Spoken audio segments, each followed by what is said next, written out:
What's up, Panther fans? Sitting here on a Monday, 2 days after our third preseason game against the Tennessee Titans. I just want to get a quick review of that game in there. Saw some really good things, saw a few bad things, as we keep building up toward the regular season start against the Giants here in just a couple weeks. Also, I'll include a quick couple-minute preview of the Steelers game, which is on Thursday night. But let's get started, and just saw some really good things again from this defense. Got to start off first and foremost, just wow. I mean, 3 games in a row, they've had phenomenal outings, and this one probably the most impressive of all. The third game, the most realistic regular season game simulation of the preseason. It was just a dominating performance. They shut down Vince Young. They shut down Chris Johnson. Just absolutely dominated. And what more are we going to see from this group? I mean, it's amazing. They're ranking tops in 4 different defensive categories so far this preseason in the NFL, and second in a couple more. They're leading the league in sacks right now. The least yardage given up per game by a team so far this preseason. By I think the next team down's 50 yards difference. So they're just utterly dominating right now, and it was so much fun to watch from Bank of America Stadium Saturday night. It was a pretty good atmosphere, better than I thought it was going to be, given that the Jets were last week, and I think there was more hype for that game since it's the Jets. But good turnout and everything for a preseason game, and just had a really good time. So from there, also the offense, they continue to struggle. It looked a little bit better, but really I'm wondering if that's the offense that had gotten better this past week, or if it was just for the sake of playing a lesser defense in Tennessee, because the Jets and Ravens put 2 of the top defenses in the league. Titans, they used to be pretty good on defense, but not as much now. So I wonder how much of that is which one or the other. We can't really tell right now. But I want to give out the Shane superlatives for this week, for this game. Offensively, going to give the superlative to Mike Goodson for Offensive Player of the Week. He had a really strong kickoff return. I'm sure that was probably the highlight of the game for many fans. He took off into a crowd of defenders and just seemingly scored out the side and ran down for 91-yard touchdown return. So that was pretty awesome, and on top of that, he also led the team in rushing Saturday night and broke off one long running play too. So as soon as I start doubting a player, he tends to just jump back up again and show me why I shouldn't doubt him. So props for Goodson for that. He had a pretty good game. On the defensive side of the ball, it's hard to pinpoint one person. I don't think I can do it, really, because the whole defense performed so well Saturday night. It was unbelievable. I mean, who are you going to pick? You got Brian Witherspoon that had 2 picks Saturday night. You had more sacks from Everett Brown. He also had a forced fumble on Vince Young. You had Greg Hardy had, I think, 3 tackles for loss and a sack. Just getting in there like crazy. Charles Johnson, he had, I think, 2 sacks Saturday night. Just everyone getting in there. Even Richard Marshall got a sack in on the action. They were just unstoppable. They could not penetrate our first team defense at all. And you could tell there was a little bit of give there with the second team.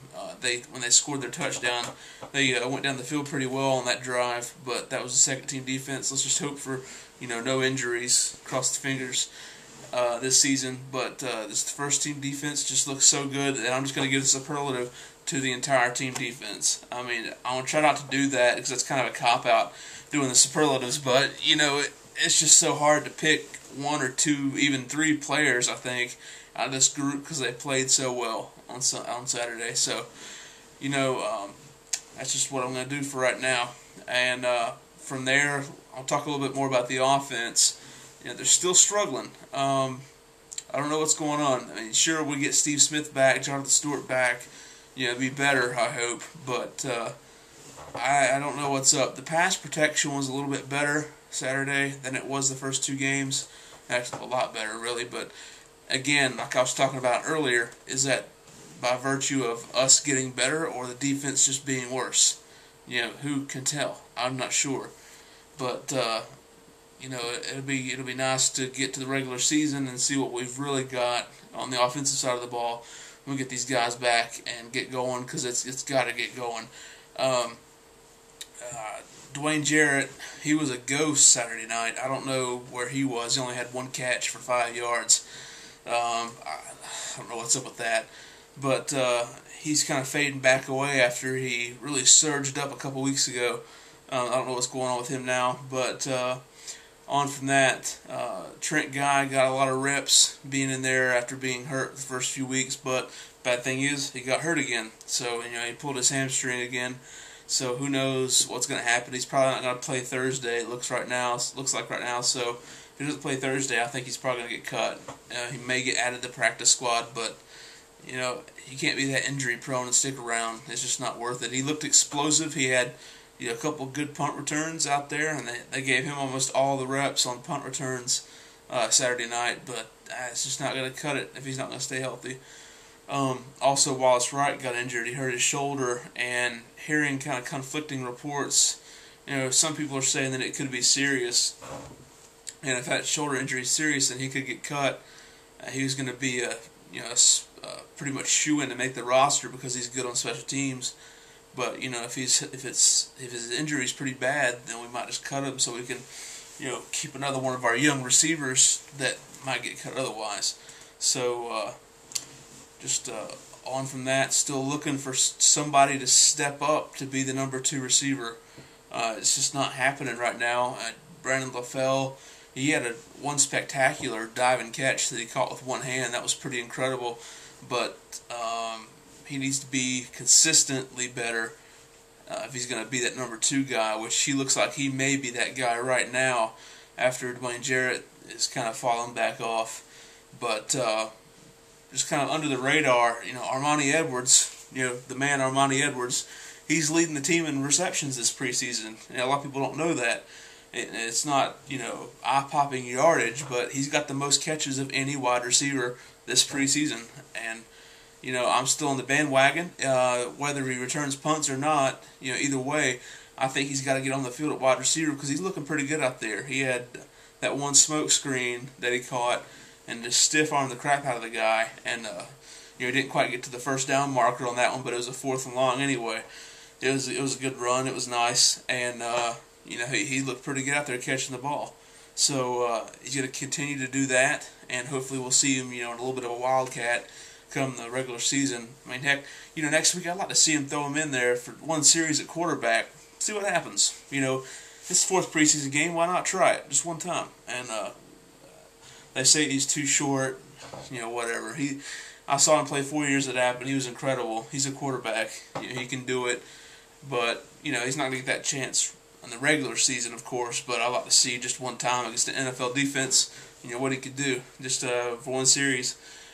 Apart from that, a couple more injuries happened. Saturday night, Tyrell Sutton went down. That may be trouble for him. I don't know if it's serious as well or not, but if it is, they may end up keeping Josh Vaughn over him, because Vaughn's looking pretty good. He's gotten limited playing time since Mike Goodson came back, but he's been looking good when given the opportunity. So it'd be interesting to see which one of those 2 guys make it, because I doubt they'd be able to keep both. It would be just way too hard to keep 5 running backs, so it would just be too much. On from that, just got to keep talking about the defense, because really that's the only thing I can keep in my mind right now. I mean, wow, just mind-blowing, right? So, and another guy I want to give a shout-out to, Jason Baker. He had, if it would have been regular season, what would have been a franchise record long punt Saturday night, a 76-yard punt. And sure, it was on the roll at the end, but, that was pretty amazing. He's been standing out huge so far this preseason. He's looking like he's going to have a career year. If he keeps this up, he's punting better and farther than I've seen him punt so far since he's been in Carolina. So that's looking really good. And other than that, let's move right on and do a quick Steeler preview. This will be the fourth preseason game, and the starters won't play very long at all. They'll play 1-2 series max is all they'll play, and then they'll get all the backups in to see who we're going to keep and who we're going to cut. Because actually the first cuts are coming tomorrow, the 31st, Tuesday. They got to get down to 75 players. That'll just be a couple of guys you probably haven't even seen play that'll get cut. And then the next major cut comes right after this game Thursday, and they got to get down to the 53-man roster. So it's down to crunch time. It's going to be some hard decisions. You know, guys have got to step up and try to win their jobs. Guys, you know, that are on the fringes, like even on defense, some people that shouldn't be on the fringe. People like Eric Moore. You know, Eric Moore, he has played phenomenally this preseason, and I just don't know if we're going to have enough room to keep him. I mean, we've got so many people standing out at defensive end. How are we going to keep that guy on the roster? I don't know. They're going to have to carry a lot of defensive ends if they're going to keep him, but he's played so well. He's had, you know, sacks, forced fumbles, tackles for loss, just everywhere. But I like to see him play really strong and win a roster spot Thursday night. I think he can probably. And another interesting battle to watch is going to be with our backup cornerbacks. You know, the guys we took in the 6th and 7th round, including R.J. Stanford, Robert McClain. Those guys, going to see if they can, which one of those guys is going to win a roster spot. Maybe one or two of them, because it's going to be a photo finish there. They've all looked pretty strong this preseason, making plays. You know, they're probably going to be primarily special team contributors. But, you know, they can get a shot sometime in the near future to play defense, because I like what I've seen out of them. But just like that, going to get to see some of those guys play. You know, maybe we'll get to see Tony Pike take a snap for once on Thursday.